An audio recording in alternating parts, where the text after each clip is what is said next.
When the Trump administration shook the foundations of traditional global diplomacy, Canada stood in the storm with quiet resilience. But it wasn't alone. Behind the scenes, and sometimes front and center, certain nations offered Canada more than just sympathy. They offered trade, political alignment, and even moral support. In this video, we dive into 10 countries that supported Canada during some of the most turbulent years of you.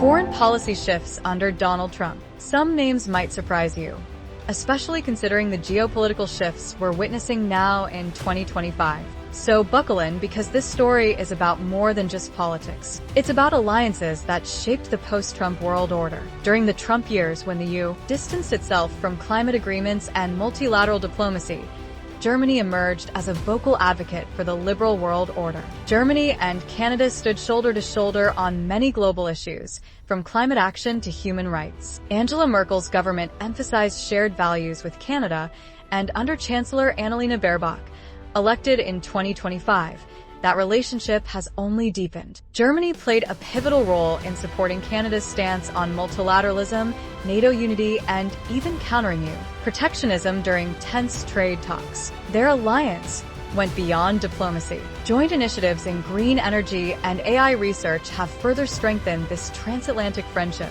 France and Canada found common ground in their rejection of Trump's America First ideology. Emmanuel Macron openly opposed Trump's decision to withdraw from the Paris Climate Accord, an agreement Canada remained firmly committed to. Canada and France collaborated on environmental strategies and took a leadership role in the One Planet Summit, promoting sustainable development. The cultural connection, especially due to shared French-speaking populations, created a deeper diplomatic bond. Now led by a progressive centrist coalition, French-Canadian relations continue to thrive, with a focus on tech innovation and student exchange programs. While not always in the headlines, Sweden's support for Canada during Trump's tenure was consistent and meaningful. As Trump weakened EU support for the United Nations, Sweden and Canada doubled down on their commitment to global institutions. Sweden supported Canada's feminist foreign policy initiatives and echoed its calls for international cooperation on refugee resettlement and global health.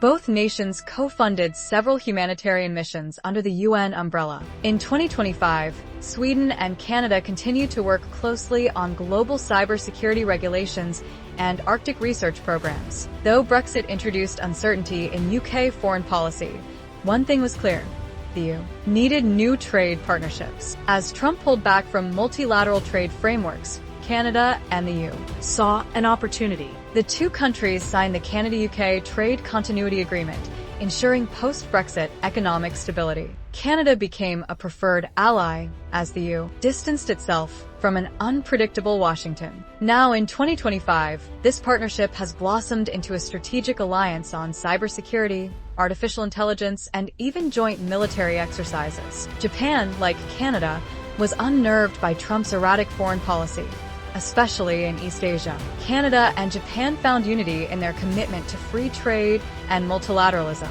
Both countries were key supporters of the Comprehensive and Progressive Agreement for Trans-Pacific Partnership, CPTPP, after the EU pulled out. Japan admired Canada's calm diplomacy and offered strong backing during international trade negotiations. Fast forward to 2025, Japan and Canada are jointly investing in green hydrogen development and co-hosting an upcoming Pacific Innovation Summit.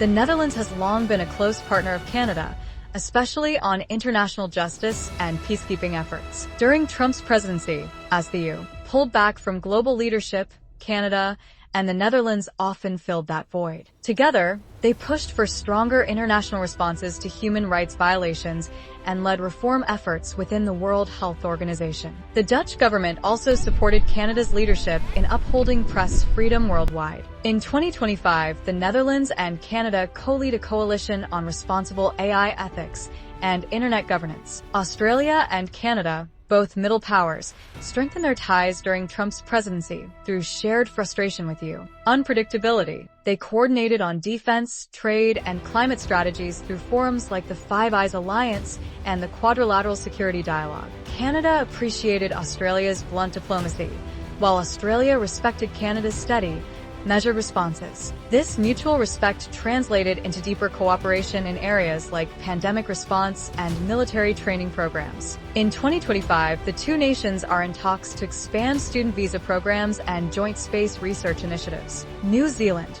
under the leadership of Jacinda Ardern, and now her successor, remained a global beacon for humane governance. Canada and New Zealand jointly criticized Trump-era immigration bans and advocated for compassionate refugee policies. Their support for Indigenous rights and climate justice often aligned, and both nations collaborated in UN forums to promote mental health and digital safety for youth.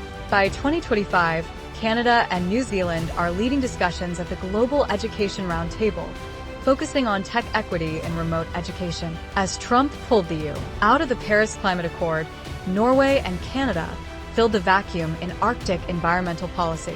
Both nations emphasized sustainability in oil and gas industries and Indigenous cooperation in the Arctic Council. Norway also supported Canada's campaign for a rotating seat on the UN Security Council, an effort that won admiration even beyond Western alliances. In 2025, Canada and Norway have signed a climate tech partnership focusing on clean shipping and ocean research. Mexico may seem like an unlikely entry on this list, especially given its own rocky relationship with the Trump administration. But under the surface, Canada and Mexico quietly strengthened their North American alliance. Both countries worked together to maintain and renegotiate NAFTA, which ultimately became USMCA. Behind the scenes, Canadian diplomats praised Mexico's unwavering commitment to regional cooperation despite immense pressure. In 2025, Canada and Mexico have launched a new trilateral youth leadership exchange, ironically, excluding the EU,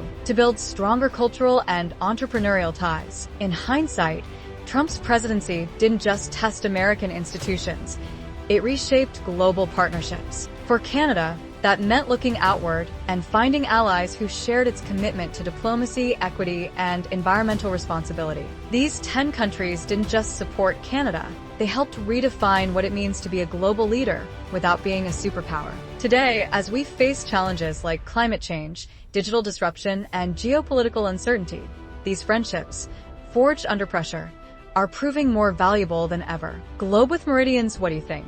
Which of these alliances surprised you most? Drop your thoughts in the comments, and don't forget to like, share, and subscribe for more stories that connect history, politics, and the future.